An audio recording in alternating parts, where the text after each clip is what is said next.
Pessoal, é inacreditável, tá, no que está acontecendo no mundo e nas notícias de hoje. A gente começa aqui com o Lupe do governo Lula, o ministro do Lula, falando, né, que levou mais de um ano para tomar providências sobre a fraude do INSS. Exatamente, lembra aquela fraude lá que deu mais de 6 bilhões de reais de prejuízo? Pois é, o Lupe levou quase um ano para tomar alguma ação em função disso, tá? Outra notícia que eu trago aqui para vocês é que Reinaldo Azevedo fica revoltado com o voto do Fux, porque ele deu apenas um ano e meio de cadeia para a Débora do Batom, que escreveu no busto lá do STF, perdeu Mané. Exatamente isso. Ele ficou furioso porque o Alexandre de Moraes deu 14 anos de prisão e o Fux deu apenas um ano e meio. Nesse caso, a Débora já teria até cumprido, porque ela cumpriu 2 anos de prisão, tá? Além disso, pessoal, após prisão de Collor, o líder do PL na Câmara alfineta o Gilmar Mendes do STF. Exatamente isso. Você vai saber qual a crítica que ele está fazendo, uma crítica forte, tá, sobre o Gilmar Mendes. A gente traz também uma notícia boa aqui do Tarcísio, que colocará São Paulo numa dimensão tão distante dos outros estados que o povo exigirá melhora dos outros locais só de observar como vai ficar São Paulo. Vou trazer aqui um mega projeto que ele está tocando na cidade de São Paulo, que vai transformar completamente a cidade. Além disso, pessoal, uma rede, tá, de supermercados em Salvador, uma das maiores redes de supermercados em Salvador, está com as prateleiras vazias e vai fechar as portas, tá? Vou trazer qual é essa rede e como está a situação dessa rede lá em Salvador. E por fim, Lula aqui, que se esforçou tanto aí, né? Segundo o Eduardo Bolsonaro, conseguiu fazer uma dívida do tamanho do PIB brasileiro, tá? E ele fala que não foi por acaso não, tá? Que existe um plano do Lula, né, ao fazer essa dívida gigantesca com o Estado brasileiro. Tudo isso e muito mais no vídeo de hoje, então já se inscreve no canal, habilita o sininho de notificações, sem mais delongas, vamos aqui para a nossa primeira notícia de hoje, tá? E a gente já começa, pessoal, justamente aqui com a notícia do Lupe, né, que levou quase um ano para tomar providência sobre a fraude no INSS. Tá? Atas de reuniões do Conselho Nacional da Previdência Social mostram que o ministro foi alertado sobre irregularidades em pensões em junho de 2023. Então não foi quase um ano, foi mais de um ano, né, pessoal? Junho de 2023, junho de 2024, junho de 2025 vai fazer 2 anos, tá? A gente está em abril, maio, junho, faltam 2 meses, então seria 1 ano e 10 meses, e não quase um ano como está aqui, tá? Então, atas das reuniões do CNPS, né, Conselho Nacional de Previdência Social, mostram que o ministro da Previdência, Carlos Lupe, foi alertado sobre o aumento de descontos não autorizados em aposentadorias em junho de 2023, mas levou 10 meses para tomar alguma providência. A informação foi revelada pelo Jornal Nacional da TV Globo e confirmada pelo site aqui Poder 360. Segundo os documentos no site, a primeira vez que o tema surgiu em reunião foi no dia 12 de junho de 23, mas só foi incluído na pauta na reunião no dia 24 de abril de 2024. Então, olha aí, pessoal, desvio absoluto gigantesco do INSS que não foi levado a sério quando surgiu, né? Será que tinha algum motivo por trás disso? Então, dá uma olhada aqui, descontos do INSS sob o governo Lula, né, pessoal? Então, ano após ano foi subindo, né? Inclusive na gestão do Bolsonaro, foi subindo os descontos, mas ainda era mais ou menos uma média do que acontecia em anos anteriores. Só que na gestão Lula, pessoal, olha aqui a disparada que deu, tá? A gestão Bolsonaro estava em 706 milhões e na gestão Lula foi para 2,8 bilhões, tá? muito provavelmente o governo Bolsonaro não ficou nem sabendo disso aqui, né, pessoal? Não deu nem tempo de ver isso. Mas aqui foi gritante o desconto, né? Aqui explodiu e o desvio de dinheiro, tá? Então tá aí, né? Infelizmente, um prejuízo bilionário que no final você sabe muito bem quem irá pagar por isso, né? Próxima notícia aqui, Reinaldo Azevedo fica revoltado com o voto de Fux, que deu apenas 1 ano e meio de cadeia para Débora, e diz que está votando no Bolsonaro. Vamos ouvir aqui. Vamos ouvir aqui. Como é que é? Então ela é só uma moça que pegou um batom e escreveu um troço qualquer numa estátua idiota. Com a devida vênia, senhor, seu voto não tem nada a ver com Débora. Eu acho que o senhor está votando no Bolsonaro, pensando. É o que eu acho. O senhor vê que eu não o acuso de crime nenhum, né?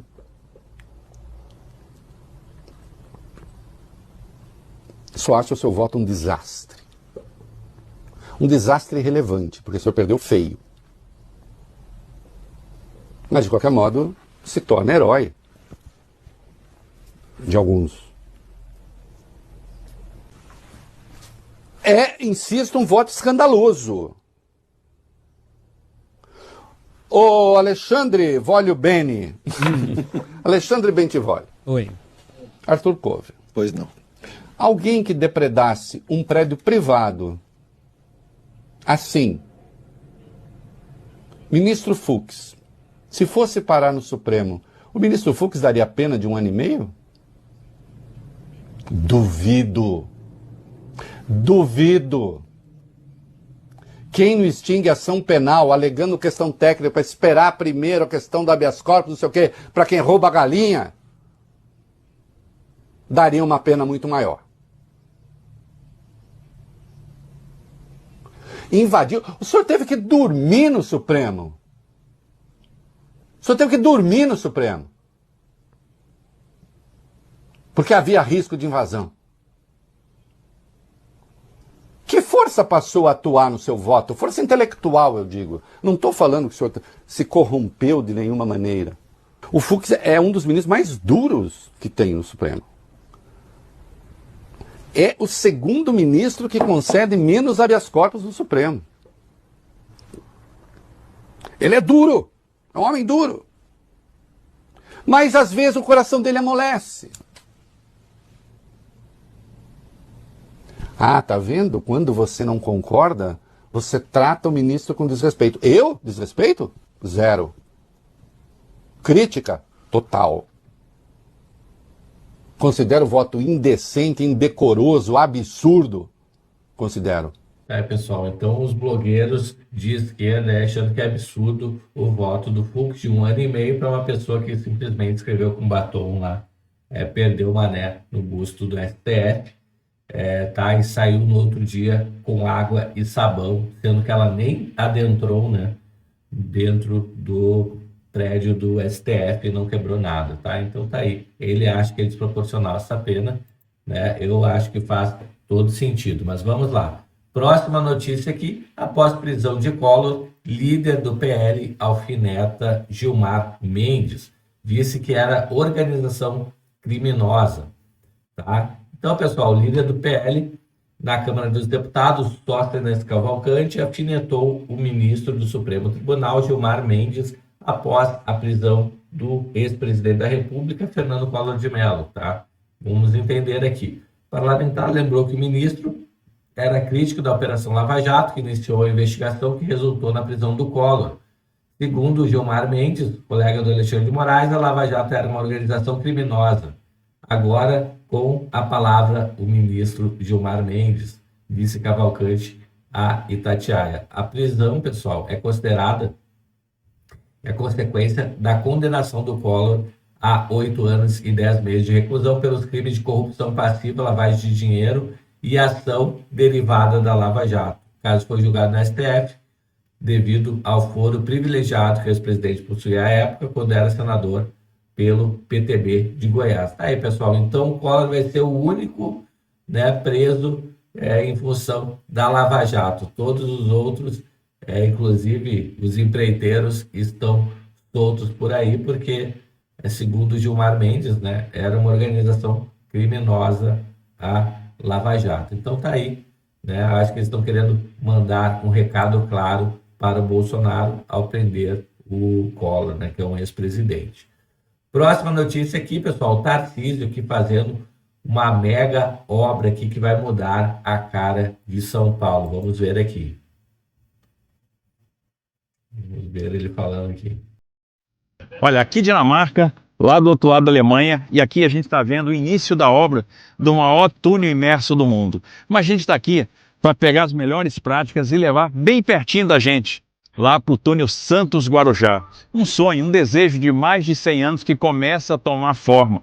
Esse ano a gente faz o leilão, ano que vem começa a obra e em pouco tempo a gente vai resolver aquele problema de mobilidade que é muito antigo. Aquele deslocamento que leva 40 minutos, 1 hora ou mais, vai ser feito em 2 minutos, porque a Baixada Santista vai andar na direção certa.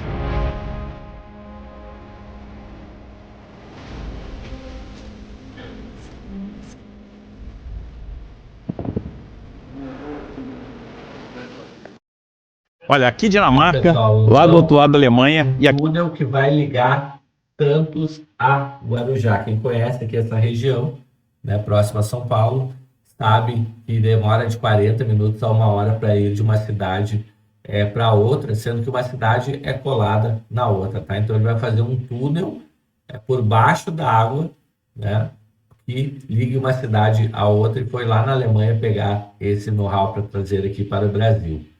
Próxima notícia aqui, né, a gente traz uma notícia triste, né, pessoal, da rede tradicional lá em Salvador, chamada Bom Preço, que está com as prateleiras vazias, indicando aí um possível fim dessa rede lá, né? A gente sabe que muitas empresas têm fechado as portas aqui no Brasil, em função dos altos níveis aí de taxa de juros, entre outras, né?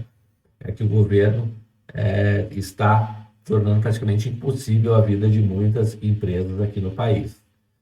Então, o fechamento de 3 unidades da rede Bom Preço em Salvador associa o Grupo Carrefour, né, associado ao Grupo Carrefour, pegou muitos clientes de surpresa no final de 24. A loja do Canela, Imbuí e Rio Vermelho abriram as portas pela última vez no dia 3 de dezembro. O que tudo indica, mais uma filial está com os dias contados, tá, que está com as prateleiras todas vazias. Tá? Assim, essas imagens foram encaminhadas ao B-News aqui no sábado e mostram diversas prateleiras vazias na unidade de Salvador Shopping. O funcionário, inclusive, teria afirmado que a loja irá fechar em breve. O anúncio, porém, ainda não foi feito oficialmente. Que pena, né, pessoal? Que pena. Né? Uma rede de supermercado aí, clássica de Salvador estar fechando as portas por não aguentar as cargas tributárias aqui do Brasil e essas taxas de juros aí impossíveis de se trabalhar, né? Próxima notícia aqui, Lula se esforçou tanto que conseguiu fazer uma dívida do tamanho do PIB. Não foi por acaso, tem método e esforço. Nossa dívida agora será do tamanho de tudo o que produzimos em um ano. Uma loucura. Vamos ouvir aqui. O Fundo Monetário Internacional estima que a dívida pública bruta brasileira vai subir de 87,3% do PIB em 2024 para 92% do PIB neste ano, alcançando perto de 110% do PIB em 4 anos. Alan Gani participa aqui conosco do Jornal da Manhã. O que é que significa isso, Gani? Bom dia para você. Bom dia, Nonato. Bom dia a toda a nossa audiência. É um patamar bastante perigoso. A gente está falando de uma dívida pública que está na ordem da pandemia sem ter tido uma pandemia. Isso porque o governo não consegue fechar as suas contas, ou seja, ele gasta mais do que arrecada, mesmo excluindo as despesas com juros, o que a gente chama de resultado primário. Para ter uma estabilização da dívida pública, a gente deveria estar falando aqui, Nonato, de um resultado primário positivo, um superávit de 2 a 2,5% do PIB.